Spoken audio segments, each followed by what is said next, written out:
une synagogue, c'est la maison de Dieu, donc c'est Dieu qui nous reçoit. Nous sommes là simplement des serviteurs pour que la maison soit bien tenue. Autrement, le propriétaire et le maître de ces dieux, c'est Dieu, et heureusement Dieu. Je suis un petit peu à l'initiative de notre réunion aujourd'hui. D'abord, je vous remercie d'être venu, et je voulais, au nom de Jackie Grobot, qui est dans les responsabilités de la communauté, vous remercier, on ne va pas le faire chacun de son côté, mais vous remercier pour les nombreux messages de sympathie envoyés lors du drame de Toulouse, lors de ce qu'on... je ne sais pas si le drame est un mot, parce que c'est un drame à plusieurs degrés, on va en parler très, très ouvertement. Mais comme nous sommes... vous savez très bien, depuis quelques années qu'on a démarré Cieux avec Alexandre, vous connaissez ma sincérité et la profondeur de ma sincérité. Et il y a des fois où nous sommes une réunion de gens, nous avons des amis, nous avons tous notre périphérie relationnelle. Nous avons tous notre périphérie relationnelle et je ne pense pas qu'on ait eu besoin en créant Cieux de créer un autre endroit où on se fait des copains. On a plein de copains, moi j'ai même plus le temps de répondre à tout le monde. Donc, c'est pas l'idée de Cieux. Lorsque nous avons fait Cieux, nous étions en train de réécrire une histoire des relations au niveau républicain dans notre pays qui est la France. Une relation entre les hommes et une relation entre les religions. Lorsque ma réaction au mail que je vous ai envoyé, ça a été la suivante. C'est qu'à un moment donné, il faut transformer l'essai. C'est-à-dire, c'est bien de se rencontrer, c'est bien de se parler, c'est bien de se connaître, mais il faut que ça serve à quelque chose. Il faut que ça serve à quelque chose. Alors maintenant, moi je parle en tant que quelqu'un de la communauté qui a souffert profondément dans ce qui s'est passé.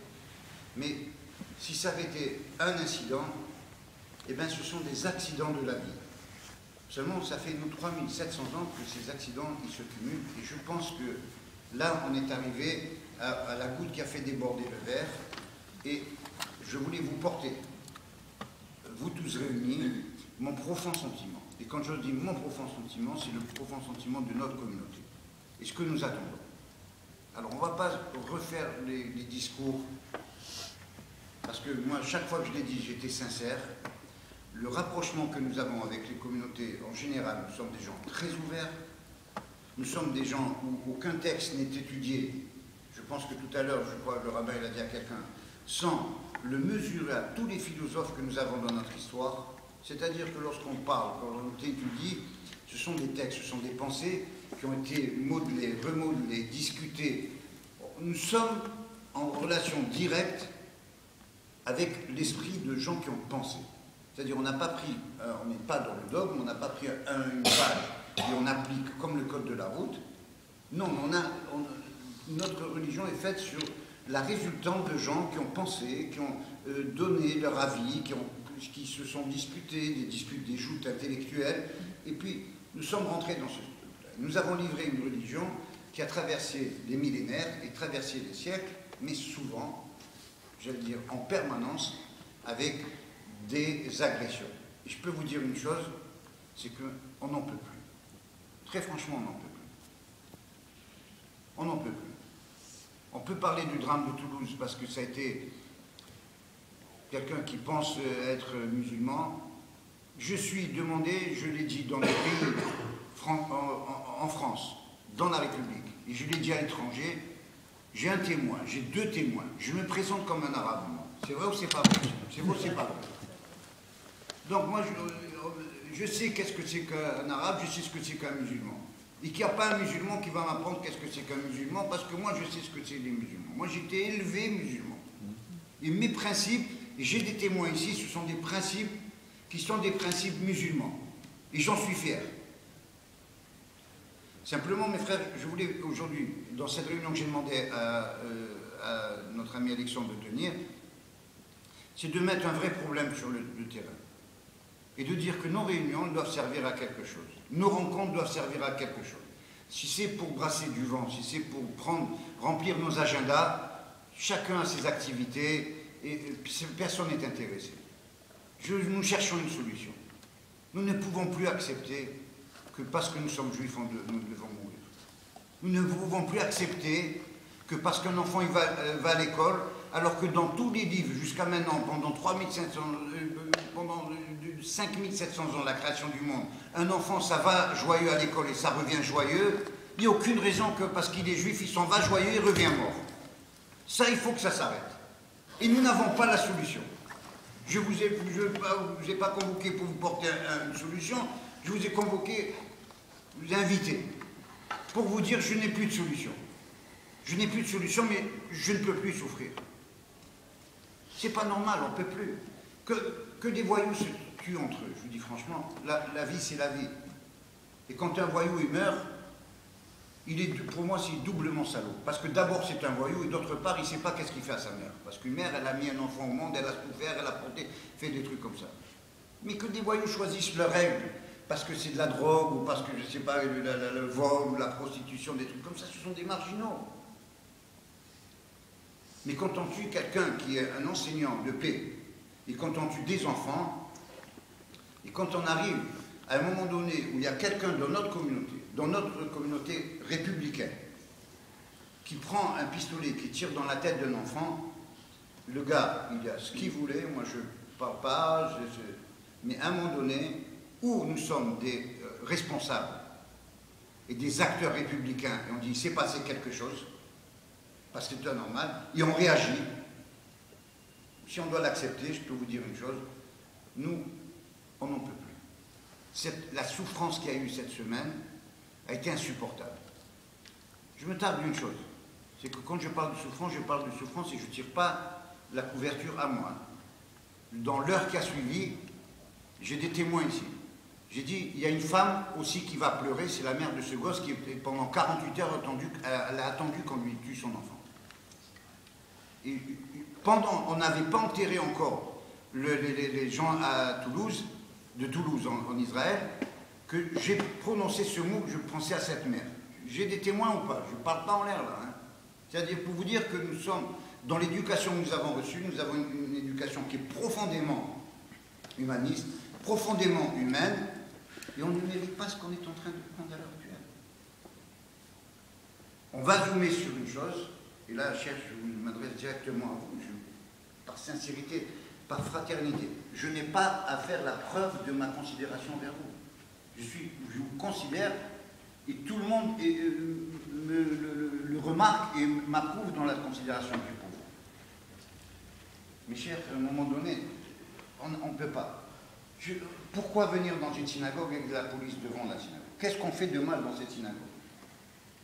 Pourquoi aller à l'école et une mère, elle s'en va au travail, elle ne sait pas si ce soir elle récupère son enfant, oui ou non, vivant, ou elle récupère un truc comme ça. Il faut être honnête. Et c'est cette phrase d'honnêteté, et je vous assure, je ne le dis pas en mal. Il faut que vous preniez l'initiative. Il faut que quelqu'un se décide à dire c'est pas comme ça. Il faut que le message passe et que les personnes qui pensent faire bien ou qui peuvent séduire une partie de la population, même dans la sienne, parce qu'il va tuer un enfant, parce qu'il a tué 2 enfants, parce qu'il a tué 50 enfants. Ce n'est pas normal. Il faut qu'on s'arrête dans l'histoire du monde. Sinon, on remonte dans les arbres et on fait comme les singes et on se tue entre nous et on mange des fruits. Mais si on est au niveau de l'humain, à un moment donné, ça doit appeler à notre réaction. On ne peut pas. Il faut que, normalement, moi je voulais que la France, elle s'arrête tout entière, 5 minutes, et qu'on réfléchisse, on dit, attends, là il s'est passé quelque chose. Les religions, toutes les religions. Moi j'ai fait du catéchisme, j'ai chanté des messes, et un jour je te mets à l'épreuve, je sais chanter des messes en latin, parce que j'ai fréquenté des copains, qu'on a le catéchisme avec eux le jeudi, le dimanche. Si les religions, c'est plus l'amour, et si l'amour, c'est pas se protéger, alors à ce moment-là, moi, je dois arriver à une autre définition de ce que c'est l'humain. Nous sommes des responsables communautaires. Et notre problème, c'est qu'on doit dépasser l'émotion personnelle pour parler à nos communautés en responsabilité. En responsabilité. Qu'est-ce qui est important dans cette affaire? C'est que les communautés religieuses qui vivent sur le territoire de la République restent ensemble, qu'il n'y ait pas d'affrontement intercommunautaire. C'est ça que craint la République. Donc on doit chercher à stigmatiser personne. Personne. Et la solution, ce n'est pas le chef qui doit la trouver. C'est nous tous qui devons la trouver. Non, je m'excuse. Non, il faut être très clair. C'est nous tous ensemble. Juifs, catholiques, protestants, chrétiens, agnostiques, ceux qui ne croient pas, juifs, c'est ensemble qu'on trouve les solutions. Moi, je ne veux stigmatiser aucune communauté. Ça, j'étais avec le président de la République mardi, j'étais avec le président mercredi, j'étais avec les responsables du CFCM, j'ai entendu ce qu'ils ont dit, j'ai entendu ce qu'ils ont dit devant la presse nationale, devant les télévisions. Et le CFCM, que ce soit le Dari Boubaker, que ce soit le monsieur le docteur Moussaï, ont été extrêmement clairs. Mais les faits de Toulouse ne sont pas l'œuvre d'une religion, ils sont l'affaire d'un terroriste. Et ce n'est pas une religion qui est derrière, c'est bien un acte terroriste, des gens qui cherchent à mettre en cause notre manière de vivre, nos valeurs de démocratie et de république. Donc s'il y a une solution, ici, elle doit d'abord se trouver entre citoyens de la République, nous sommes des citoyens de la République, qui vivons sur la laïcité et qui conservons le vivre ensemble. C'est ça l'important. Personne ici n'est responsable de quoi que ce soit, si ce n'est tous, si c'est peut-être notre façon d'éduquer, notre façon de vivre. Mais voilà. Mais là, on a affaire à des terroristes, des gens qui sont armés d'une idéologie qui est destructrice, qui tue nos enfants, qui tue d'abord des enfants français, sur le territoire français, ce qui n'était jamais arrivé depuis la Seconde Guerre mondiale, d'abord des Français, et aussi parce qu'ils sont juifs. Ça, c'est clair. La solution, elle est à trouver entre nous, elle est à trouver entre nous. Elle peut être trouvée par le prêtre, elle peut être trouvée par le président de communauté. Nous devons tous apporter une solution, et je l'ai dit à la télévision à plusieurs reprises, on doit réfléchir ensemble, travailler ensemble, parler ensemble, construire ensemble, se comprendre ensemble. Et là où tu as raison, c'est que le rôle de Cieux, c'est effectivement très important de se rencontrer, parce que ces débats que nous avons, peut-être que les sujets peuvent paraître philosophiques, symboliques, mais l'intérêt, c'est de se connaître ensemble. J'imagine que c'est ça l'intérêt de ces réunions, c'est de se connaître ensemble, de se parler ensemble pour pouvoir, dans des moments difficiles, pouvoir rapidement se rencontrer. Alors, qu'est-ce qu'il faut faire? Moi, j'ai une idée. J'ai une idée, pourquoi pas faire un... Parce que nous sommes des responsables. L'émotion, elle est en nous. Elle est en nous. Mais nous, ce n'est pas l'émotion qu'on doit déverser, c'est les solutions qu'on doit apporter aux gens et à nos fidèles. C'est des solutions. Et les solutions, c'est quoi? C'est de croire en la République, c'est de croire en la France, c'est de croire en les valeurs qui sont les nôtres depuis des siècles. Sinon, ça va être terrible pour tout le monde. Ça va être terrible. Ça va devenir invivable. Invivable pour tout le monde. Et ça va encore plus heurter les communautés qui vont s'affronter, ne plus rien comprendre. C'est ça qu'il faut faire. Donc c'est quoi de... Peut-être qu'on pourrait imaginer... Là, c'est le rôle de Cieux, mais c'est le rôle de nous tous. Imaginez une soirée, un dîner, parce qu'à travers la nourriture, des fois, il passe beaucoup de choses, on le sait bien chez les Juifs. Un dîner, peut-être à la mosquée, où il y aurait des Juifs, des gens de toutes les communautés, du 11e. La semaine prochaine, on peut le faire très vite, on convoquerait la presse, parce qu'il faut avoir une valeur d'exemple aussi pour montrer à nos frères qui sont là, qui ne comprennent pas, que les Juifs, toutes les communautés parlent ensemble, travaillent ensemble sur un sujet qui nous réunit. Ça, c'est vers le symbole, ça, c'est important. Ça rassure les gens.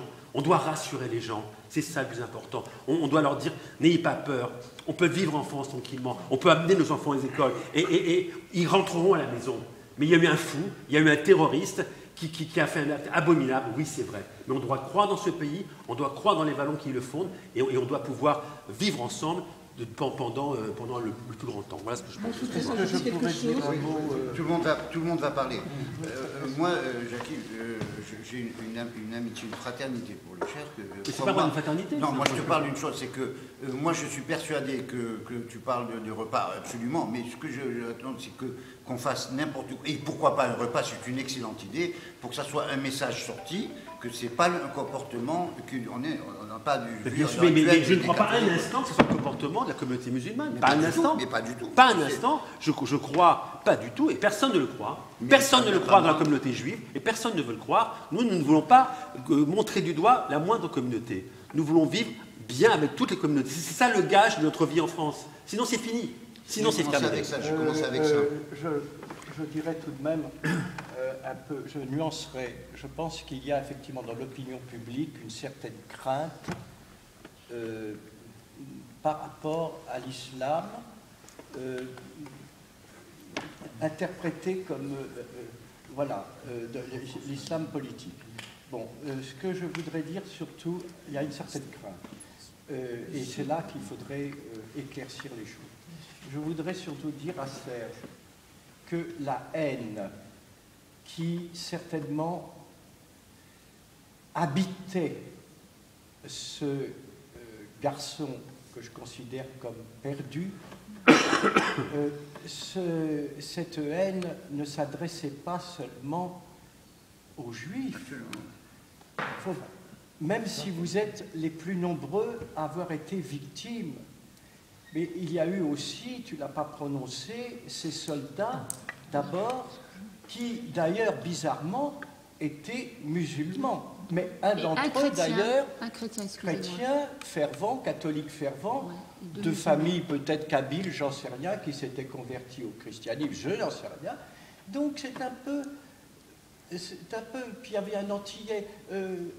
c'est l'armée qui est attaquée, c'est l'armée qui était visée. C'est l'armée qui était visée. Je crois que c'est des symboles du pays, des symboles de la République. Ces terroristes, effectivement... Le terrorisme peut exister partout. Il cherche la guerre. Hein. Il cherche à mettre le feu. Il y a le problème de la haine. Comment on dérive dans la haine? Comment ça peut emporter à ce point? Hein. C'est vrai qu'il faut s'interroger là-dessus. Moi, je suis d'accord avec toi, je vais passer la parole. Tout le monde va parler, vous inquiétez pas. Le cher, vous êtes mon frère ici, et vous êtes chez vous, prenez la parole comme vous voulez. Je voulais dire une chose, que tu as raison de parler de tout ça, et comme pour reprendre les paroles de Jacques Vaubot, il y a une responsabilité au niveau de l'éducation, de vivre ensemble. C'est ça le truc, et c'est là où on se trouve. Quand vous m'avez tous envoyé des mails, et tu as raison de dire, je n'ai pas cité les 3 soldats, mais vous m'avez envoyé des trucs, des mails, parce qu'il y avait la communauté de Toulouse. Moi, je ne suis pas dans l'armée. C'est-à-dire, quand vous êtes adressé à moi en mail, c'est parce que vous êtes senti qu'à un moment donné, dans la communauté, on avait été touché. Tout le monde a envoyé des mails ici. Donc, la chose est la suivante, c'est qu'effectivement, puisqu'on se réunit, puisqu'on a eu, à mon avis, l'intelligence de nous retrouver entre nous sous un toit associatif qui est cieux, eh bien, nous devons trouver ensemble des solutions. On a supporté des messages positifs. Il faut qu'on en mesure d'abord l'impact et qu'on les multiplie et qu'on puisse porter dans le contexte républicain qui est celui de la France, faire attention en amont dans l'éducation que nous donnons, et aussi bien dans nos familles que dans nos cadres religieux, pour que effectivement personne n'arme intellectuellement un garçon qui se gave de haine et qui devient un meurtrier. C'est tout le truc. Et à l'heure actuelle, tu vois, on parle d'une religion, mais tu sais très bien, l'histoire, on ne peut pas l'arrêter à un truc. Si on va en arrière dans quelques siècles, il y a d'autres religions qui se sont passées au fil de l'épée, qui ont été très violentes les unes avec les autres. Ça n'a pas toujours été l'islam, la religion. Donc, à un moment donné, l'éducation, la responsabilité que nous avons, fait que nous devons faire attention aux valeurs, que ces valeurs ne gonflent pas, ne soient pas le levain d'une haine, et que haine amène à un truc qui est un meurtre, parce qu'on est dans le XXIe siècle, le meurtre est quelque chose qui n'est plus de la civilisation du XXIe siècle. On ne peut pas résoudre des problèmes en tuant. C'est pas possible. Voilà, c'est tout. Et je pense que dans cieux, d'une part, et avec la relation profonde qui se fait aussi bien, tu sais très bien quelle est ma considération pour toi et la fraternité que j'ai au quotidien avec plusieurs d'entre vous, c'est que je pense que nous sommes l'endroit où, d'ici, dans nos comportements, dans nos réflexions, on peut porter des messages, enfin des exemples, en disant, c'est pas l'automatisme de ce crescendo on bourre la tête et je deviens haineux et après je deviens criminel, c'est pas le process qu'on accepte. Moi je voulais dire quelque chose. Maintenant, vous voulez, quand vous voulez. c'est comme vous voulez, cher. Attends, Madame Gaulle. Oui, moi je voulais dire quelque chose, je dirais sur le plan un petit peu plus bas, je ne me place pas du tout sur le plan politique, mais sur le plan tout simplement de la réalité. Monsieur Vaubot a dit tout à l'heure des choses très intéressantes, mais ce sont des paroles d'abord. Maintenant, il faut faire les choses. Or, nous, ce qu'on a vu à Saint-Brice par rapport à notre association culturelle interreligieuse, c'est qu'on essaie de faire en sorte d'établir un dialogue entre les juifs, les chrétiens et aussi les musulmans. Et qu'est-ce qui s'est passé avec les musulmans? Nous avons eu un chèque, celui de Garches, qui est venu une fois. Et puis, non, on a eu du mal d'abord à trouver quelqu'un de musulman venir nous parler. On a des difficultés parce qu'on a l'impression que nos amis musulmans ne répondent pas ou ne veulent pas répondre. Le chef de gare est venu une fois, puis il s'est défilé, entre parenthèses, peut-être pour des raisons X, Y ou Z que je n'ai pas je dirais, à expliciter. Mais néanmoins, on avait besoin de lui, on avait fait une réunion vraiment tout autour de sa personne aussi, et il n'a pas donné suite. Il n'a pas donné suite, il ne s'est pas spécialement excusé, il ne nous a pas dit voilà les pistes que je vous offre, donc on est resté comme ça.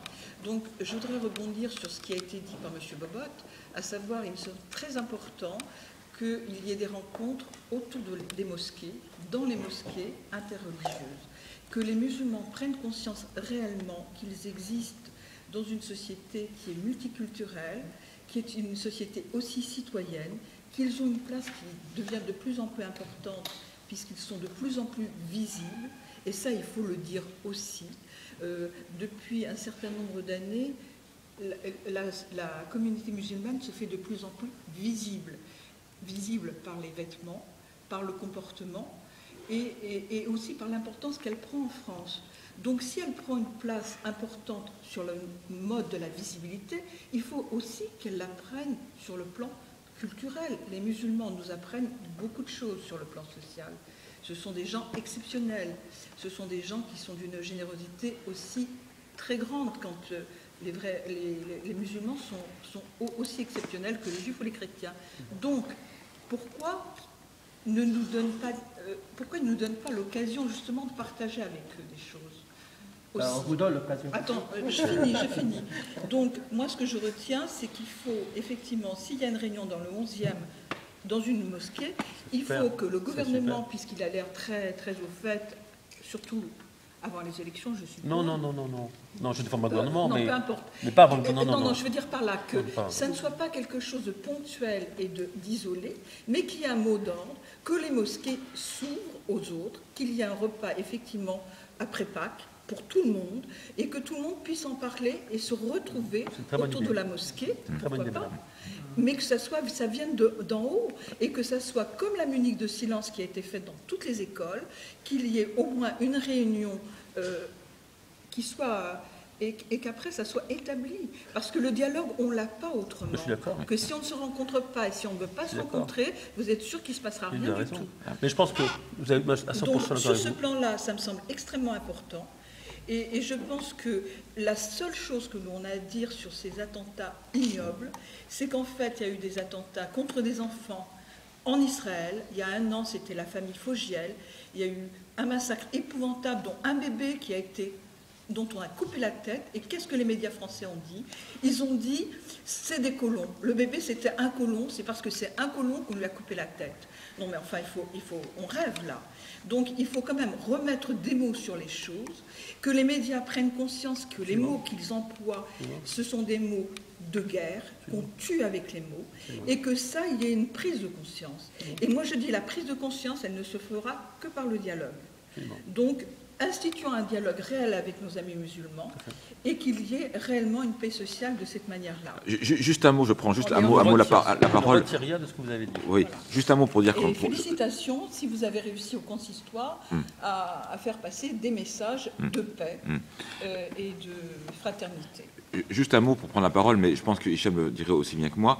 L'année dernière, donc en 2011, SUA a organisé 20 dialogues interreligieux.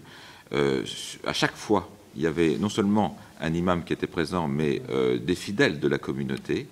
Et parmi ces 20 dialogues interreligieux, 4 se sont déroulés dans une mosquée, 4 dans une synagogue, et 4 également dans une église. Donc ça veut dire qu'il y a une contribution qui est égale de la communauté musulmane et qui est réciproque, qui est équitable et qui est réelle. Et d'ailleurs, si vous êtes là, Madame Gold, si vous me faites l'honneur de votre présence, c'est parce que vous savez bien que CIeux fonctionne bien et vous êtes intéressé à Saint-Brice pour organiser une rencontre de quartier comme nous le faisons.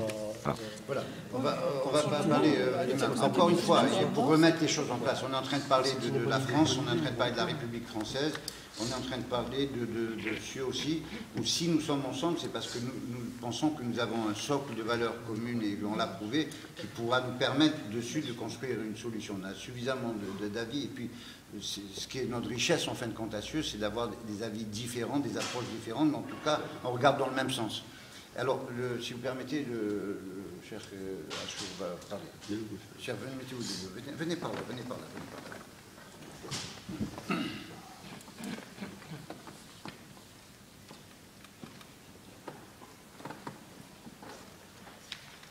Bonjour. Je remercie tout d'abord M. Serge Benaïm qui nous a acquis dans sa synagogue pour cette rencontre.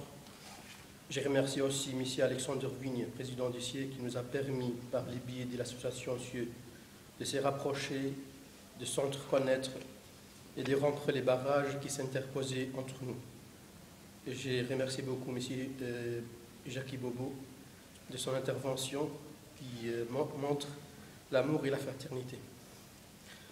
Devant les événements de Toulouse, la tuerie a eu lieu et où un professeur, c'est des enfants et une fille ont perdu la vie dans l'établissement scolaire Ozer Otora, l'association Foi et Pratique et tous les fidèles de ces mosquées tiennent à réaffirmer leur douleur et leur terme condamnation de ce tuerie sauvage, comme je l'avais dit à M. Serge dans les messages que je lui ai envoyés, que chacun de nous puisse imaginer être à la place de ses professeurs avec ses enfants ou cette fille. Je présente à nouveau, en mon nom et au nom de l'association Foi et Pratique et tous les fidèles de ces mosquées, nos condoléances aux familles de victimes et pour toute la communauté juive. Et nous exprimons une nouvelle fois notre consternation devant ces actes odieux. Cette affliction est d'autant plus forte et amère que l'auteur présumé, par ses revendications, prend en otage la religion musulmane et tous ses fidèles, rappelant que le terrorisme n'a pas de religion. D'autant plus que sa folie meurtrière a également visé 3 parachistes, 2 parmi eux de confession musulmane et un autre chrétien. Je rappelle que nous sommes tous, quelle que soit notre religion, touchés par l'extrémisme. Un jour ou 2 avant les événements de Toulouse, une mosquée était brûlée à Bruxelles et l'imam a trouvé la mort étouffée. C'est l'occasion de rappeler la totalité adhésion des musulmans de France aux valeurs qui fondent la République. Les musulmans de France prouvent au quotidien leur engagement pour une citoyenneté apaisée. Ces événements isolés, aussi dramatiques soient-ils, ne doivent pas mettre en péril le profond travail engagé pour améliorer le vivre ensemble et la paix dans notre pays. Les pouvoirs publics doivent à tout prix diffuser un discours de paix et de cohésion pour rapprocher les différentes communautés et pour éviter l'embrasement de la société française. Depuis mon arrivée à la mosquée Omar il y a 3 ans, toujours, je pris un discours pour faire aimer les autres communautés avec notre communauté. Toujours, je parle de la miséricorde dans l'islam. Ce n'est pas parce que je vais me présenter qu'il y a la miséricorde dans l'islam pour faire, c'est-à-dire satisfaire les autres, mais c'est une vérité. Dans le Coran, il y a 114 sourates, 114 chapitres. 113 parmi ces chapitres commencent avec cette phrase. Au nom de Dieu, le très miséricordieux, le tout miséricordieux. La qualité de miséricorde est citée dans le Coran plus qu'une autre qualité. C'est cité 315 fois. Les prophètes Mohammed étaient envoyés. Le Dieu a dit, on t'a envoyé une miséricorde pour l'humanité. Lui, il a dit, je suis la miséricorde offerte. Toujours, il était miséricordieux, même avec ses ennemis. Moi, je donne ça dans mes discours, surtout les prêches de vendredi. Je dis, il était miséricordieux avec même ses ennemis. Quand il est rentré à la Mecque, dans une victoire très forte, avec 10 000 compagnons, avec toutes leurs armes, leurs ennemis, les Mécois, ils étaient, c'est-à-dire pris en otage presque. Ils n'étaient pas préparés pour cette bataille. Et alors, son ennemi était entre ses mains. Et c'est les Mécois qui l'ont chassé de la Mecque avant, pour les faire sortir à la Médine. Ils l'ont massacré avec ses compagnons. Quand il a eu la victoire, ils sont devenus faibles devant lui. Il a posé cette question. Qu'est-ce que vous attendez de moi? Ils ont dit, un frère généreux, le fils d'un frère généreux. Il a dit, partez, vous êtes libres. Il n'a pas même les jugé. Qu'est-ce qu'ils ont fait avant? Et maintenant, vous osez de dire, je suis généreux. Il n'a pas dit ça. Il a dit, partez, vous êtes libres. Il n'a pas même présenté l'islam pour eux. Vous rentrez dans l'islam, parce qu'il a déjà fait ça avant.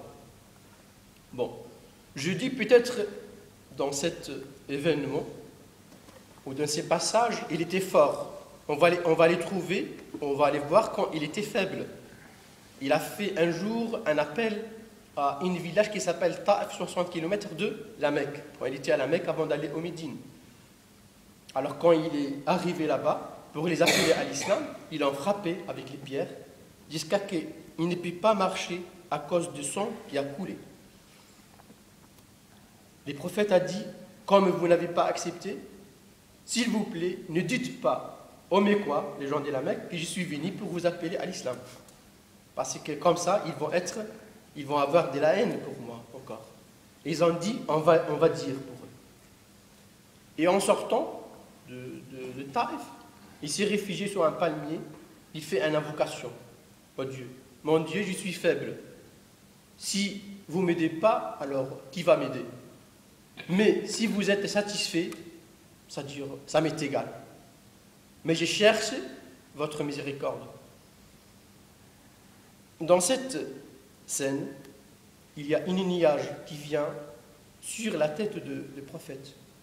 Et l'ange Gabriel regarde cette nuage. Il dit, voilà l'ange de montagne avec moi. On a entendu ce que votre communauté a dit. Si vous voulez, on va écraser, c'est-à-dire la village entre les deux montagnes. Normalement, il était en colère. Ils l'ont massacré. Il doit dire oui, écrase-les. Il a dit non. Je demande que le Dieu fait sortir de gens qui croient à l'unicité de Dieu. Toujours je parle de la miséricorde. Dans l'islam, et mon discours d'aujourd'hui, c'est l'importance de l'homme dans l'islam. Mon prêche d'aujourd'hui, si vous pouvez lire en arabe, vous pouvez le voir, c'est l'homme dans l'islam. Comment l'islam a considéré l'homme? Comment l'islam a respecté l'homme? L'homme, il est honoré dans l'islam. Quelle que soit sa religion, quelle que soit son appartenance, il a toutes les valeurs comme les musulmans. Il est sacré comme les musulmans. On ne peut pas toucher à son argent, on ne peut pas toucher à sa vie, on ne peut pas toucher à son sang.